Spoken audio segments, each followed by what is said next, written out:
Welcome back to Stories 1-3. Tonight, we bring you a chilling tale. I found a letter written by me from 100 years ago. Settle in, dim the lights, and listen closely because some stories refuse to stay in the past. The attic was silent, save for the creaking of old floorboards beneath Ethan Cole's feet. Dust motes danced in the thin beams of light that filtered through the grimy windows.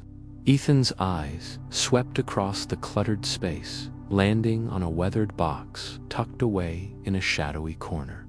His curiosity piqued.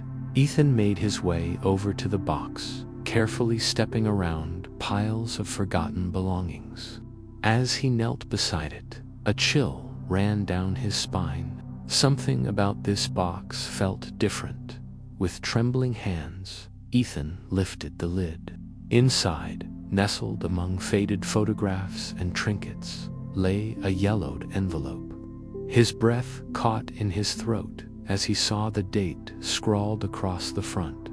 Exactly 100 years ago to the day, but it was the handwriting that made his blood run cold. He recognized it instantly. It was his own. Ethan's heart pounded in his chest as he carefully opened the envelope and unfolded the letter inside. His eyes darted across the page, growing wider with each line he read. The letter began by describing events from Ethan's life, things that had happened just days or weeks ago. His promotion at work, the argument with his girlfriend, even the stray cat he'd befriended in his backyard.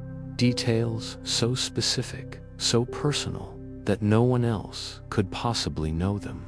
But as Ethan continued reading, the letter took a dark turn.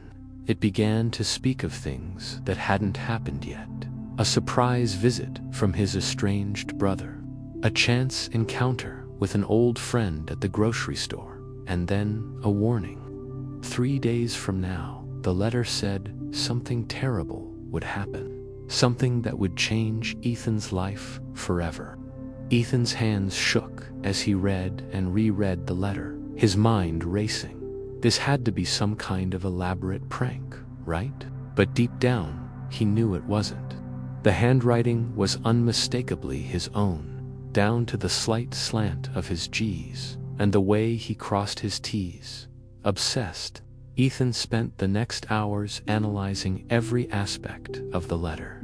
He examined the paper under a magnifying glass, noting its brittle texture and faded yellow hue. It was old, there was no doubt about that. The ink, too, seemed strange. It had a slight sheen to it that Ethan had never seen before. On a hunch, he took a small sample to a chemist friend. The results left him reeling. The ink contained trace elements of chemicals that hadn't been used in manufacturing for decades. Some of the compounds were so rare that they no longer existed on the market at all. As the sun began to set, casting long shadows across the attic, Ethan found himself reading the letter one last time. His eyes lingered on the final line, a chill creeping up his spine as he whispered the words aloud. There is no escape. It all repeats. For a long moment, Ethan sat in stunned silence, the weight of those words pressing down on him. Then, slowly, he became aware of something in his peripheral vision, something that hadn't been there before. With a sense of growing dread, Ethan turned his head. There, on the dusty floorboards beside him, lay a crisp, white envelope. His hand trembled as he picked it up, already knowing what he would find. The date on the front was today's date. The envelope was blank, waiting to be filled. Ethan's mind reeled as he stared at the empty paper before him. How was this possible? What did it all mean? The questions swirled in his head, each more terrifying than the last. He thought about the warning in the letter, the tragic event set to occur in just 3 days. Was there any way to prevent it? Or was he doomed to play out this bizarre, century-spanning loop? As the gravity of his situation sank in, Ethan felt a wave of despair wash over him. He was trapped in a nightmare he couldn't understand, with no idea how to wake up. The attic suddenly felt oppressive, the air thick and heavy. Ethan stumbled to his feet, desperate to escape the suffocating space. But as he reached for the door, he froze. What if leaving this room set everything in motion? What if by walking out that door, he was sealing his fate? Ethan's hand hovered over the doorknob, paralyzed by indecision. Stay and face the unknown, or leave and potentially trigger a chain of events he couldn't control. The choice was impossible, yet he knew he had to make it. With a deep breath, Ethan closed his eyes and reached for the door. As his fingers brushed the cool metal of the knob, a sudden gust of wind swept through the attic. Ethan's eyes flew open just in time to see the blank letter flutter off the floor, dancing in the air before him. For a split second, it hung suspended, as if time itself had stopped. Then, in a blur of motion, the paper shot towards the open window, disappearing into the gathering darkness outside. Ethan lunged forward, but it was too late. The letter was gone, carried away on the wind to who knows where. He stood at the window, heart racing, as the implications of what had just happened sank in. That letter, his letter, was now out in the world.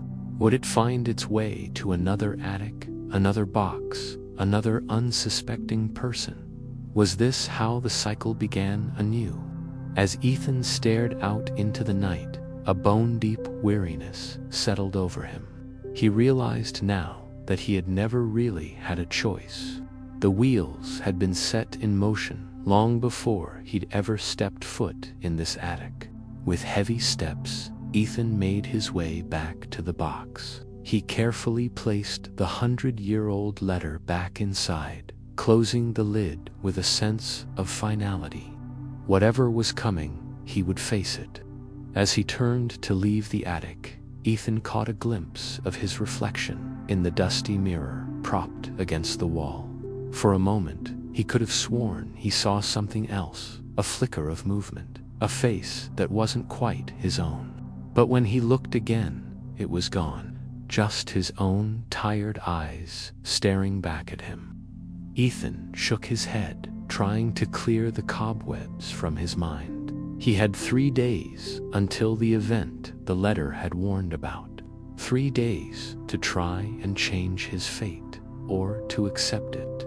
As he descended the attic stairs, Ethan couldn't shake the feeling that he was being watched. The house seemed to creak and groan around him, as if it too was aware of the strange loop of time he had stumbled into. Outside, the wind picked up, whistling through the trees. Somewhere in the distance, a clock began to chime. Ethan counted the strikes, 12 in total. Midnight. A new day had begun. But for Ethan Cole, time no longer held any meaning. He was caught in a story that had no beginning and no end. A tale written in his own hand, echoing through the centuries. As he climbed into bed that night, Ethan's last thought before drifting into an uneasy sleep was of that final, chilling line. There is no escape. It all repeats. And somewhere, carried on the night wind, a blank letter fluttered through the darkness, searching for its next recipient. The cycle continued, unbroken and unending, a horror story without resolution. For in this tale, there are no happy endings, only the endless repetition of a mystery that spans lifetimes, binding past and future in an inescapable loop. And at the center of it all, a man named Ethan Cole, forever caught between what was and what will be, trapped in a story of his own making. Thank you for listening to tonight's unsettling story. If you enjoyed it, Remember to subscribe to Stories 13 for more chilling tales. Until next time, sleep well if you can.